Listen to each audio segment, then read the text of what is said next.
you want to get signed Emma stuff, that is part of the higher tier.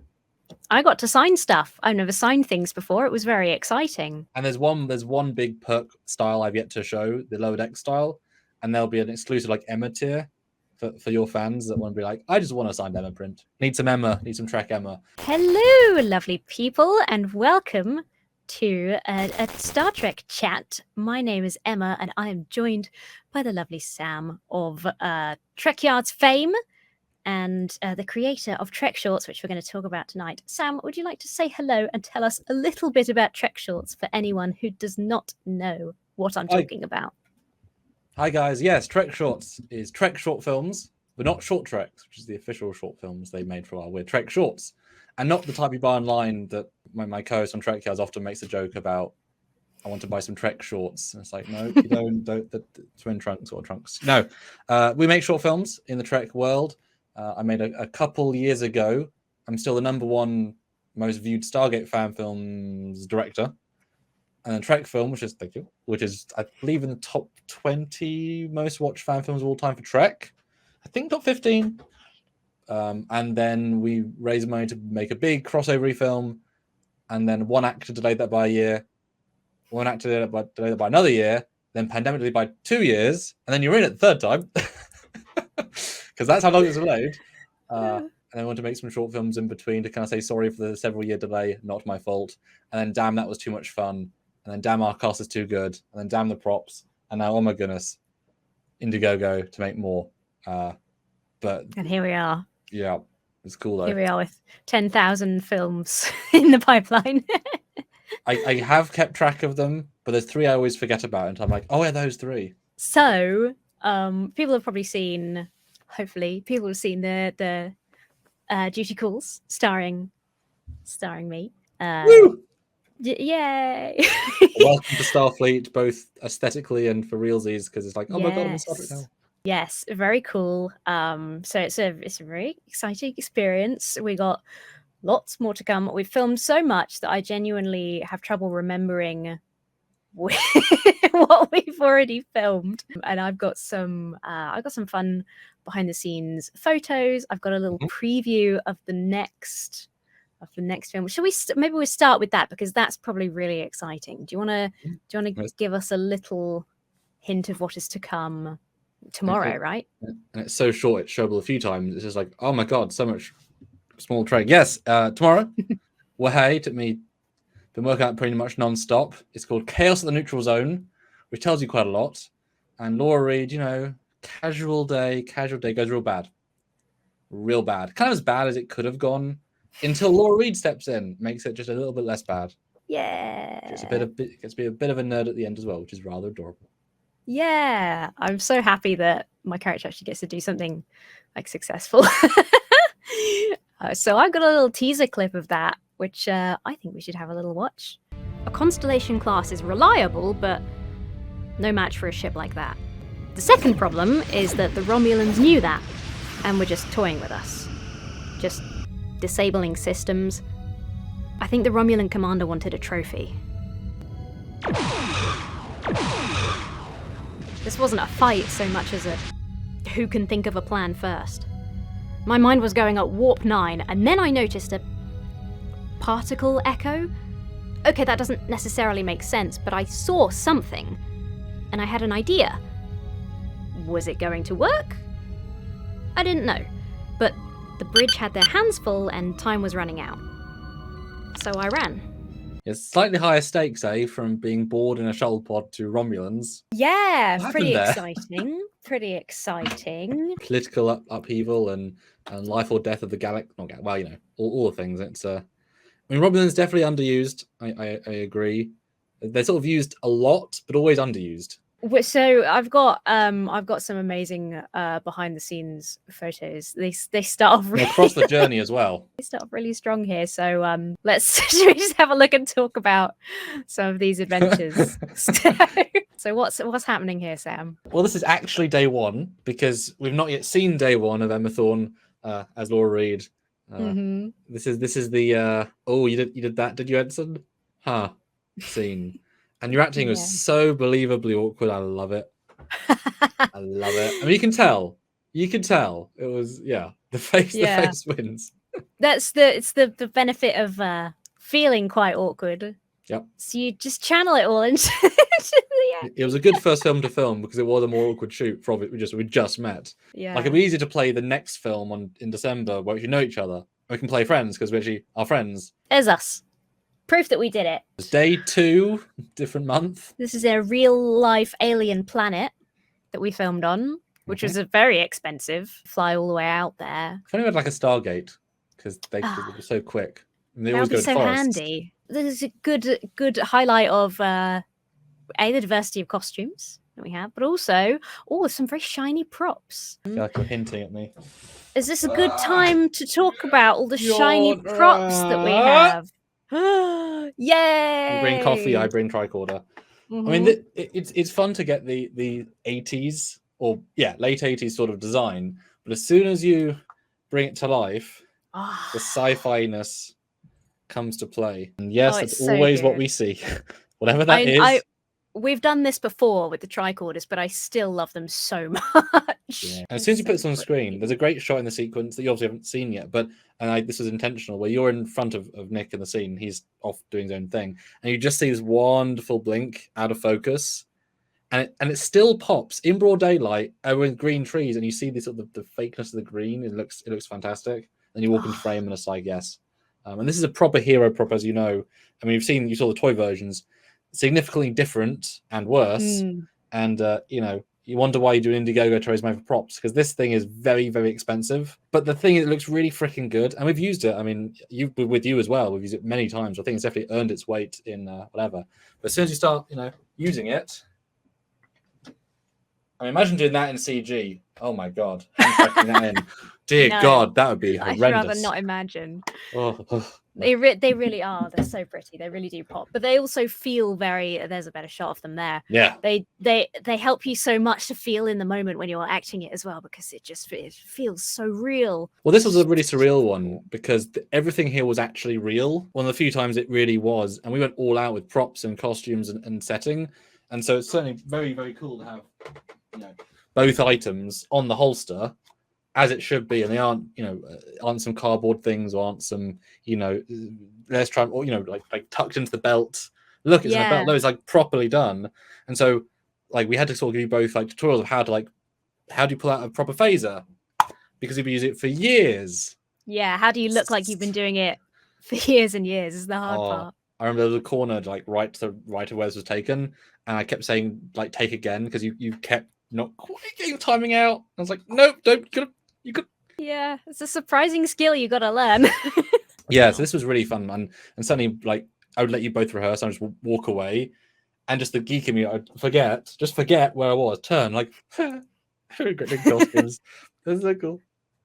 That's so cool. Yeah, that is very cool, because we do so much on the green screen, imagining a panel in front of us, and it comes out looking amazing, but there's something just really satisfying about being there in real life, obviously on a real alien planet. And do you remember what we said on the Matt Miller live? As soon as you're on location, after a while you get cold, you get tired, your legs hurt, you want to be in the studio. But in the studio you're only on the green, so you wish for one, you have the other. They're each fun in their own way, I mean, look at our little smiling faces. We're having that's real ball of a time. This is no CG. There's no fakery here. It's a CG, Sam. You weren't really there. Oh God. Because this was really nice to get Nick, because Nick Cook has been in fan films for 19 years. You'd never know. Look at his lovely little baby face. You'd never know. In fact, he'll be de-aged, because he's not this old in this costume. So he'll be de-aged to be close to your age. As weird as that is, and that'll be so surreal, I'm sure, when you see the final shot. Like, I did not act against that. That is not the face I saw. Yeah, who is this man? It's funny, because I've seen his de-aged face on posters. Yes. And in previous stuff. Seeing it, I wonder if it'll trick my brain. And if after seeing it, I'll be like, yeah, that was what it was like on the day. Yep. Like, yeah, that was Nick was like however many years younger. It's fine. It's fine. It's like the lightsabers. You'll remember them always on, even though they never were. It's like, yes. I remember that I remember that. I felt the light, yeah. Watching a CG blade and being like, yeah, that was real. I remember. Yeah, it was really good just really good exposure values, yeah, sure. But yeah, so 19 years it's been doing this. And now it hasn't been releasing for 19 years, but he started 19 years ago. And the first one took like 5 years to come out. But he's been the probably the longest running without actually stopping fan film creator.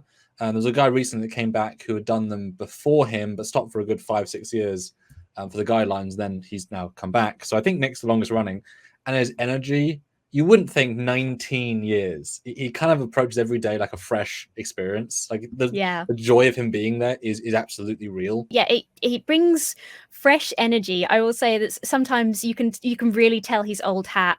I have a very specific memory of when we were filming Convergence, which was massive. There was the big one. People. Put that into perspective. Our Indiegogo's at £5,332. That would barely cover Convergence. So it was massive. So Massive. I spent most of it sort of in the green room, just chilling out in the house. And I have this very strong memory of Nick with his little glasses sort of down his nose, sewing a costume, as if he'd done this every day of his life. And this was great because we debated, because I wanted to, we had to do a first shoot, which hasn't come out yet, that film. And then I wanted to bring you on a second time because the first one was kind of like this is a good little cute story, cool. And then at the end of the first day, I was like, oh, she is fantastic. Genuinely bringing something special that I couldn't have predicted. I guess I predicted by bringing you in, but like it just worked. So I was like, do you want to try a second film and make actually a story of it? And so I wrote 2 more, and then Nick was involved, and I was like, who do we bring in to kind of secondary this?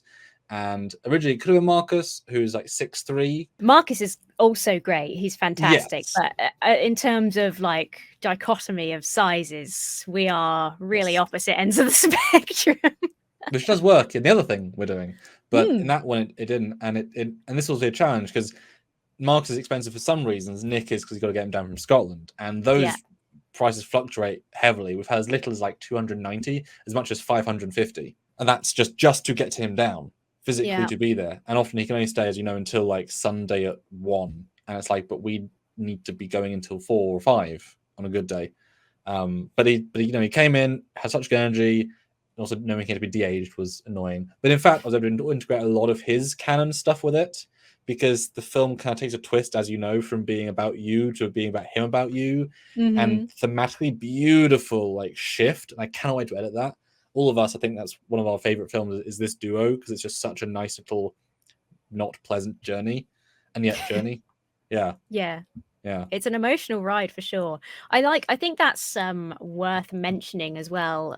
The kind of consistent canon throughout Trek shorts is very impressive, and if you're a fan enough to watch through all of them, I hope that you pick that up and really enjoy and feel the love through that, because I think it's one of the really impressive things. A lot of stuff, a lot of continuity. Because why do this stuff unless you have a flowing continuity? But like now knowing this depth, you have a real depth of character to pull into other stories, and well, I might not even direct you.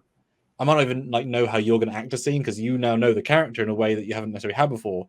Like Marcus has never had an actual character. You do plays, you're this guy. You do a stage show, you're this guy, and then you forget them. Maybe come back in 2 years with the exact same lines on the page, but very few of us are like an actual serialized character.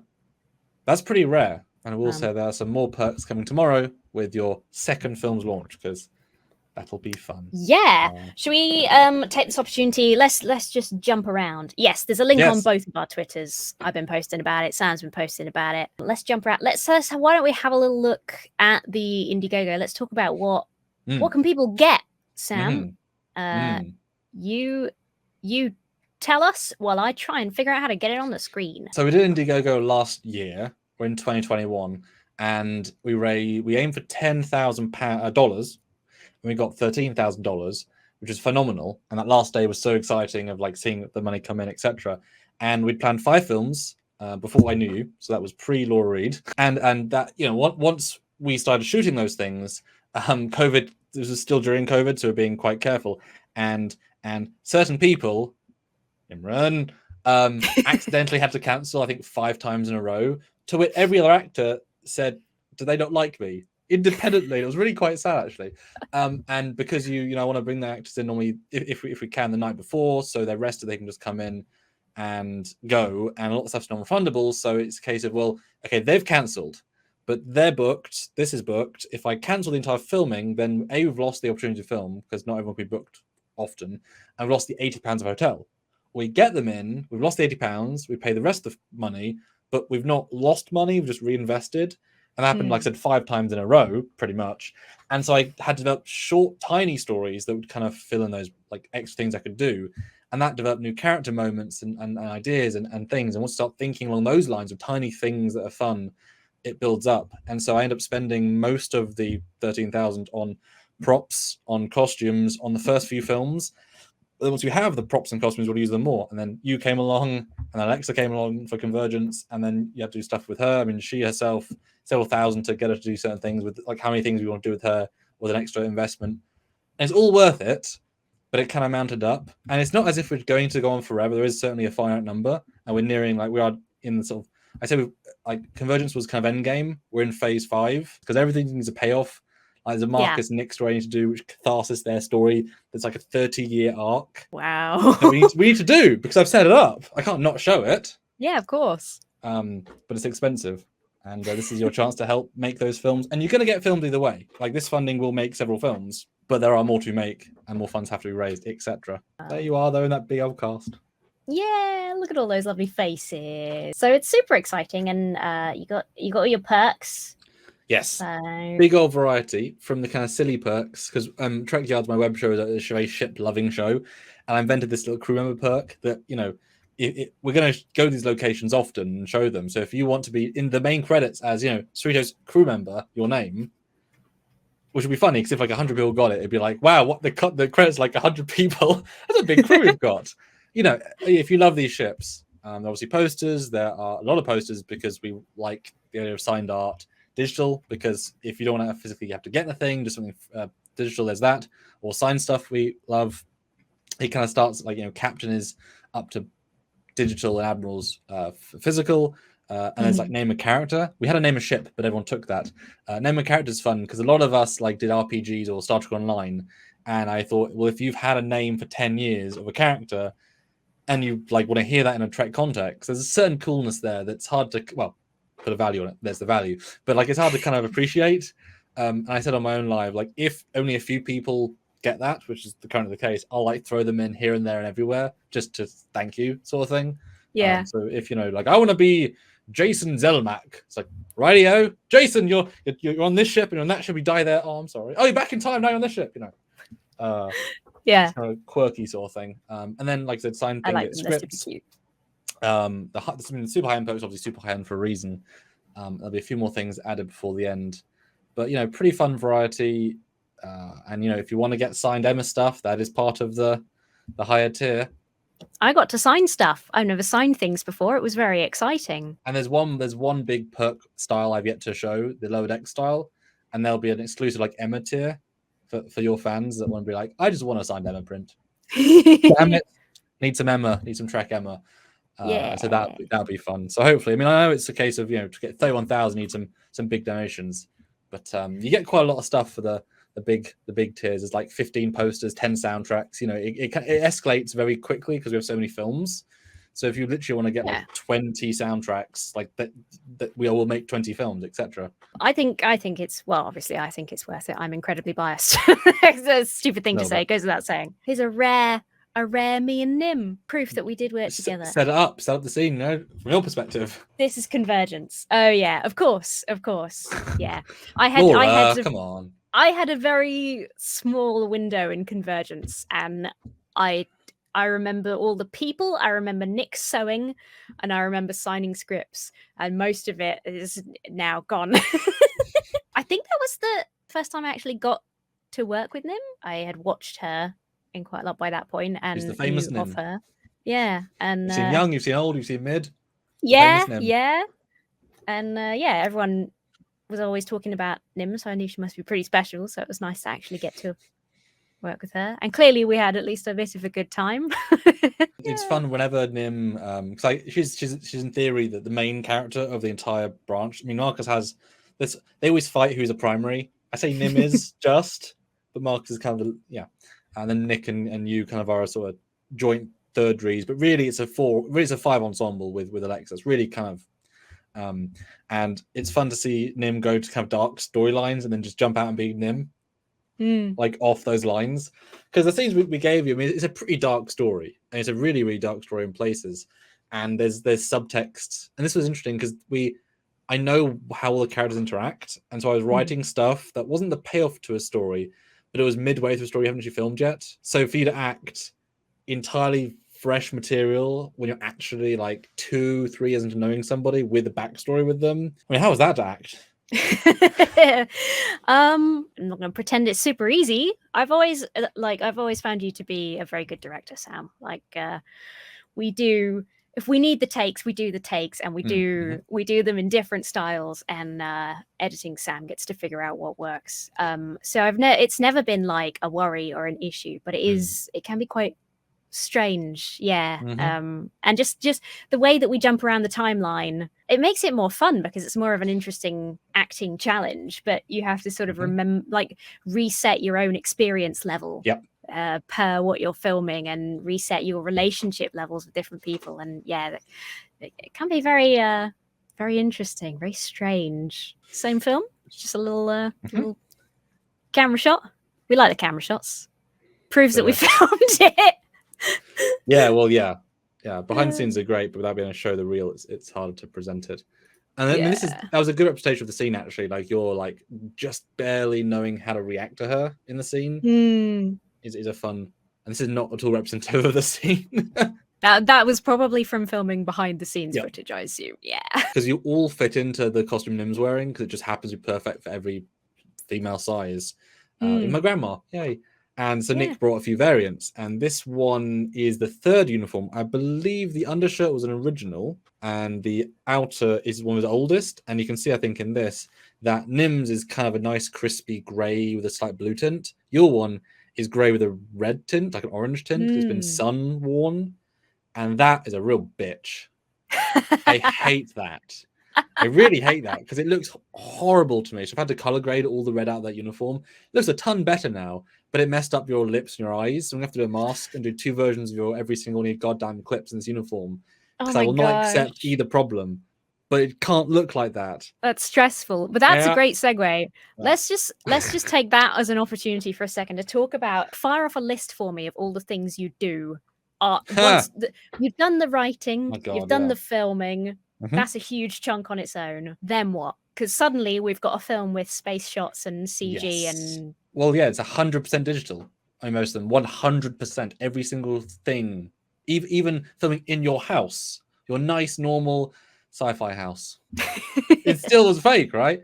So obviously I've had to prep what we need to interiors. And for the most part, I have those built in advance as much as I can. And we've had one guy building for about 27 months now. What a lad, because that is amazing, but we need them. And then we render them in Octane Render, which is a rather high-end render engine. That really helps because it has a nice realistic feel. Then I edit, obviously, normal edit, put it all together, and visualizing how I want it to be. And for the most part, when building the shots, you obviously the close-ups and the mids and the wides, so there's obviously a structure to that.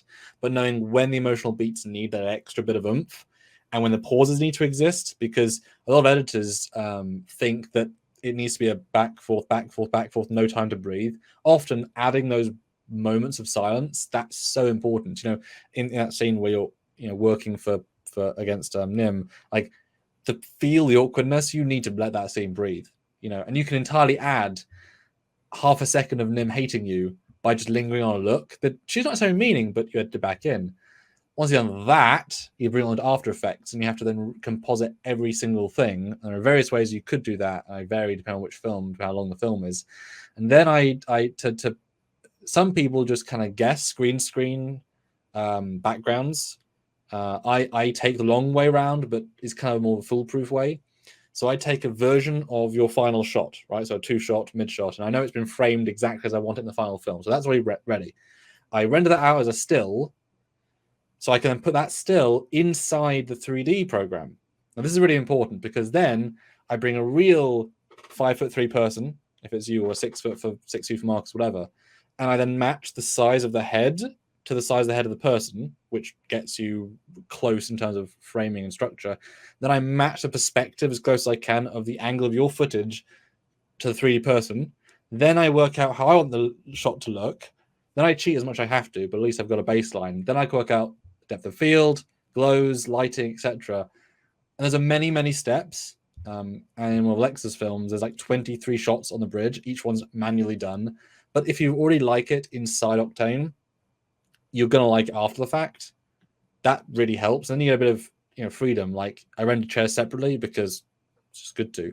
And so sometimes like the way the back interacts with a chair, there could be you can hit a chair, like straight on or to the side, or very differently you can interact with it. And so sometimes rendering the chair, you might move it forward a bit, back a bit, scale it down, a bit of freedom there. But it's a real process. And that's assuming After Effects won't crash, won't break the 265 encoder, which happens all the bloody time, and you have to have problems. And then you do the compositing, then you do the color grading, then you do the color correction, then grading, then you do the motion, then you do the grain, then you do the blinkies. If you need blinkies, then you do animate it, you do that as well. Then you do the music, and it's a whole process. And then you get a film. Yay! And space stuff. I forgot. Oh yeah, you're right. The space stuff. Now, the space stuff is my bread and butter, my actual profession. That's why I do my other half of my job. That stuff I tend to kind of do almost step 2. When I'm writing, I tend to sort of previs as I'm going if I have any time, because I like to see it. And I can have that rendering. If it's a 70-hour render, get it done early. The phasing stuff take a long time. But it's a real process, and if you're in full control, you can kind of put as much time as you need to in it. And a lot of fan films, I know a lot of films, they make those concessions of that's too complicated, that's too annoying. And for the most part, I build it in a way that I know the way I could do this thing is not annoying, or it's not hard, it's just annoying. It's worth the time. Yeah. Other fan films might just say, let's do a wide the entire shot. I'll say, no, I need those 3 angles because I know I can achieve those in post. Or these new close-ups to kind of hide this edit point, which I've done in the doc a couple of times. Like, that's a new shot. It's really useful to be your own CG guy. It just takes all of the time. And I think I just kind of wanted to have you rattle off the insane amount of jobs, because I feel like when we talk about what we're raising money for and stuff, we kind of leave off. We talk about all the practical things, right? It's props cost money, costumes cost money, hotels, travel. But if we were, if Trek Shorts as a whole was paying you to do the work that you do, we would need to raise a whole lot more money, because you do this insane amount of work and you do it to that extreme level because you want it to be good. And I think it's worth drawing attention to that, because that's it wouldn't be what it is if you didn't put that detail in. That's a good point. Kind of forgotten, because obviously it's my projects. I'm bringing my own life into it. But I'm spending the 10-hour days, because often I sort of like say, and Thursday is just this. That's a 10-hour working day. That's a full day of real work. I'm not approaching it like a hobby. It's sort of like a third job. Here's a couple of nerds. I like this one because you're in costume and I'm not. It looks all wrong. Yeah, my hair's all, because I got a haircut, I guess. It's just no. Yeah, this is a little tease of things to come. This is the lower decks art we have, which will be hopefully bring out tomorrow. This is the entire cast. We paid an artist who was phenomenal to get a batch of these made, and we kind of pushed her to the edge of like, could you do TNG? Could you Voyager? Could you do all the different things? And it's really fun to get the Emma and the Alexa and the Marcus and the me and the Nick and the Nim and someone else. And these are the special convergence prints, but I'm probably do a few more of these as well. Just such a, like, if this was a real film, this would be a collector's piece, like proper high-end collector's piece. So hopefully some people want to get this, because it's really cool. And when, once we're all in our 70s and can barely, do anything, like this will be like, wow, everyone's famous and everyone's doing their own thing, and this is their original sign, and this is, it's cool. More signing. This is one you're going to be able to get as well. I had to make up a signature because I'd never signed anything as professionally as Emma Thorne before. So I had to. It's like, okay, we can't do the scribble that we use for the bank. It's got to look like that it was me. So yeah, I think I took home one of each signed poster. Yes, you did. I just want to have it. It's cool. It's all of our little names. Yeah. Look, I signed as E.T. Oh, what's that? You sound surprised. Well, apparently you're yellow. Why are you yellow? Well, my green way. Boy, the power of the sabers really. Because it's really hard to figure out how to change the lightsaber to exactly what you want. That's the bane of my existence. Yeah. I'm sure yours, if you ever do a convention as the character. Yeah. I don't want pumpkin spice rainbow latte turn on sprinkles. Yeah, so obviously we did some We're doing some little Star Warsy things as well. I mean, you have announced it. You have talked about We've it. announced it, yeah. You can tell us, tell us your pitch. I was just going to say first on the lightsabers, we were filming recently, and one of them just started playing music, and it kept playing music for like 10 minutes when we were trying to film. And it was great because I couldn't hear it because I have production headphones and they're really good at blocking. And I'm hearing through a mic point at your mouth. So you're hearing, I presume, quite loud music, and I can't hear it at all. I'm like, I can sense in your expression, this is weird. Oh,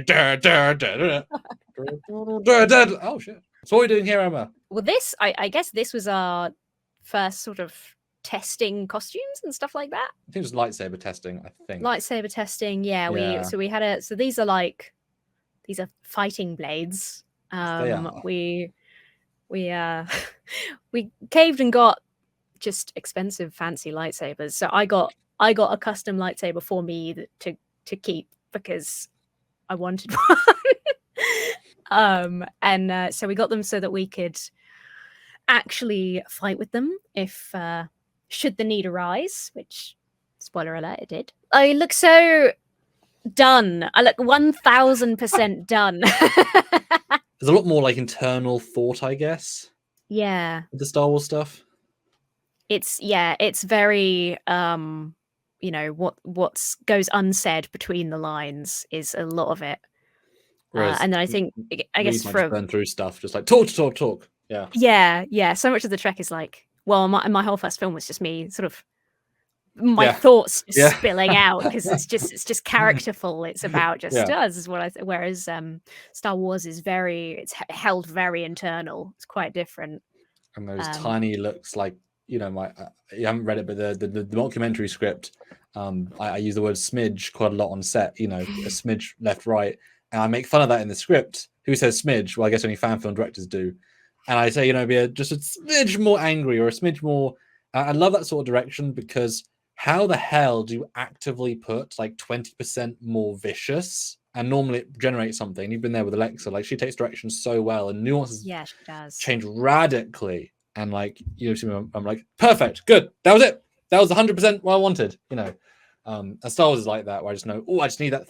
I remember that take. Was it your eyebrow? The left eyebrow was like so characterful. You're like, okay, that's good. Yeah. That was. I think Alexa did something with her eyebrow, and I think I apparently did something with one eye. And we were both like, no idea what you're talking about, but I'm glad you liked it. It worked so well. I mean, you're not doing it actively, but you just did.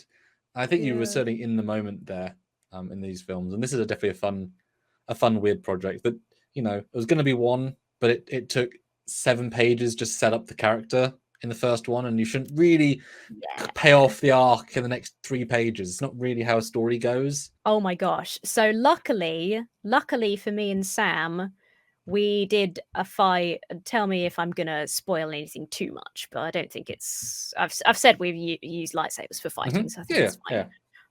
Luckily, we were working with Marcus. Marcus was, I was doing a fight scene with Marcus, and he is a proper actor. To sort of, he's a professional on many levels, and that means that he does actually have stunt training, including like sword fighting.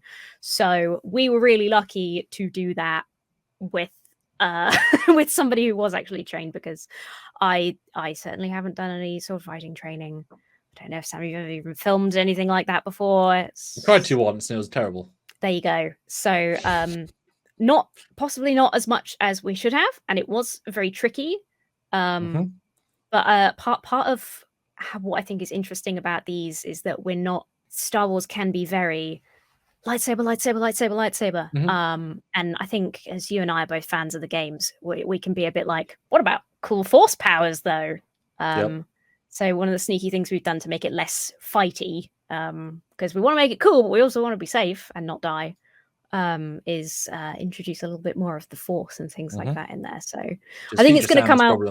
Yeah, it's future Sam's problem, exactly. I think it's going to come out really cool. And yeah, the lightsaber fight is interesting because I do like the prequel stuff, I think, more than the sequel stuff. I mean, the normal trilogy is what it is. It's very specific to, Luke is low end fighting super high end, and there's a reason for all the fights. So they're very thematic, fine. Prequel is about the beauty, the artistry of they have this book of moves in their brain, and they're just running through them until somebody makes it as a crack in the armor and then gets through, and it's a dance. It's just a pure dance. That's why they don't have to think; they're just reacting until someone messes up. The sequels, there's also reasons for each fight, but for the most part, they just kind of swing and hit and fight, and it's very visceral, but it feels strategic and ungraceful, because those aren't the things they're trying to be. Oh, God. Keeping of this, I thought I would just I just share this mood. This will be a meme for something. See if you want to show the pic. I'll leave that up to you. Of how if the picture I just sent you is really cool, show it. Oh, it is really cool. Okay then. Look at that cinematic. So you've just seen this super breaking mega news. Super breaking mega news. You're seeing it at the same time as I am. I just think that looks so cool, and it's also nice to see Alexa in costume. She's got such a cool character in this. This will be part 2. But look how, even just on like a surface level, how good is just the wig that she's got as well. Like, the funny thing is, if you didn't know, either of us, we've basically swapped sort of hair colors. I love that so much. Really ridiculous. We've both got quite short hair of the opposite colors. I also really like this, just the range of expressions between the two of us in this. It's a very characterful shot, this one. Like, I feel like you can start imagining, coming up with ideas and theories on what might be happening. Why does this character look so calm and relaxed and real zen? calm? And what is she doing while in the background this other character has a completely different expression and a lit lightsaber, and what is going on? There's so much in this. That's a really great photo. I mean, when we see this, it'll be really surreal, I think. Yeah. Put together, because I think as so. all these things, the layers just go on top. And there's lots of tiny moments in this film in particular. That'll be there's sprinkling of CG, or just like, ooh, that's cool. Yeah. There's one scene where you're walking into a place and the lightsaber's lit, and once I integrate the CG and the real and the fake, that's going to be I'm excited about that. I'm really excited about that. Yeah, it's definitely I prepped some visual sorts of film, and this is one of those 2 visuals in the fight that will be really cool once finished. A lot of rotoscoping. Yeah, as always, know. you've given yourself an awful lot to do. It's artistically right, and I if I'm only going to do this trilogy of Star Wars films, I know what woe is me. Do some good ideas. I think if you're a Star Trek fan, we've shown a lot of Reed in the TNG era, but we do different eras. We've got a TOS film, we've got several TNG, several Voyagers, several First Contact. And if you want to show, there's one more shot of you in the post Nemesis costume, the newer one, which is using one flashback in Star Trek Picard, and a lot of us in the fan community have really taken that as a great looking uniform. So there's literally from early TNG to post Nemesis, which is a 25, 30-ish years of time, and all of our characters exist in this timeline and grow and develop and change and all have bonds with each other and have those things pay off and be negative. There's such a difference, and what's great is that this Indiegogo is to make them all. There isn't just a help us make one film. There is this one thing. You're getting so many films. I do think if you ever did a true breakdown on cost to production, what you're getting, easily, by not even a close margin, the most cost value to films produced. And because they're all produced around the same time, the same kit, the same CG, they're all going to be of similar quality. I've already shown with 6 releases this year, 1 more tomorrow, you're going to get good quality all time rounds. So there's a reason it's a high number, being so much cool stuff. And we're at £5,347, which is great. Although take out fees and it cuts a big chunk of that. But I really want to hit at least 10k by the end. Minimum 15 is kind of that would really be a good thing. So check out some of Emma's perks tomorrow. Get some signed stuff, because she'll be coming out soon. We can get some stuff signed. And if you can throw us a 50, a bigger number helps those that can't give. And a 50 takes us a long way forward as well. So if you can, please do. If you can't, just share. But there's a lot of cool stuff. And if you like Trek, you'll like a lot of the stuff. Yes, it's so freaking cool. If I could fund the whole thing myself, I would. But that's my when I become rich and famous, that's my Oh, yes. retirement goals, is just fund all the Indiegogos. Well, But I can't afford that yet. So I mean, one millionaire. I mean, that's the thing. It was such a joke if one person gave, Yeah. Jesus. But can you, though, before we close out, can you talk about what you thought of the next film coming tomorrow? Because you have seen it. Yes. Yeah. So we've not talked about it yet. So what do you think? What do you think of it? We had a little look at a teaser earlier. Again, entirely biased because it's all me. But I really like it. It's really fun. It's this is like the documentary sort of style. It's a memory alpha documentary. It's a memory alpha documentary. That's what it is. Yep. Very official. Very official. It's official. It's very official. But so it's very like the drama and excitement of the events that happened, but with the sort of playful characterfulness of telling the story in hindsight. So Reed gets to she's really excited to live this moment, and this is what I did, and it was hi my mum on video. It's it's a really fun one. So I think that's very exciting. So everybody should make sure they're ready to watch that tomorrow. They should subscribe to Sam, remind us of your channel. I'll put another link down in the description so everyone can what if follow that too. If you search Power 543 fan films, you'll find us. We've got many films. They're all sort of 10, 20, 30, 40,000 views. A few behind the scenes, a few trailers of upcoming things. Time Heist, which is a really cool film involving the Vija, which Emma is in, which is great. Rise of the Packlids, which Marcus is in. It's another doc. That's fun. If you like Lower Decks, the Packlids are back. And I'm prepping one more trailer to release at the end of the film. And technically Emma's in it, although she doesn't know the script that she's in it because she's like Bridge Officer number 3. I was like, haha, it makes sense. Yay. So it's not quite characterful, but important. And we have like the mirror console of each other. So like we can look over like, what the hell are they doing? We're just sciencing over here. What are they doing? So yeah, lots of cool stuff to come. Loads of stuff for you to watch. So do go and subscribe so you get notifications. And I'll be sharing the hell out of everything anyway, so you can't get away from it. Even if you want to. We're doing this same thing again on Thursday on Trackyards. If you want to see this very similar conversation, but with Stuart and with more clips, because I have control of the stream.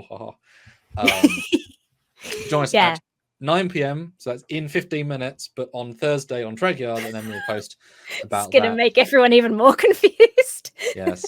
So I'm jumping off from this stream into that stream in 15 minutes. I'm literally a 4-hour block of lives.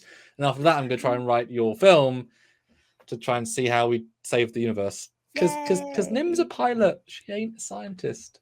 And Nick's not a pilot. Reed is not a pilot. And I'm not even there. I'm not cool enough. You guys get picked. I don't get picked. That's sad. That's making me sad. It's fine. Donate and I'll be picked. No, it's not. Donate to pick Sam. No, thank you so much, Sam, for your time. You always have a lot of plates spinning, so I appreciate it. Yes, everybody do please check out the Indiegogo give if you can. There will be more perks. In fact, when this goes out on YouTube as an edit, more perks will be available for you. The new film will be out.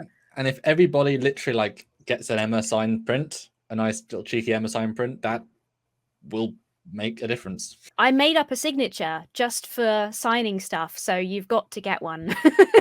Yeah, so check out the Indiegogo, follow Power 543 fan films, and check out us on Trekyards on Thursday.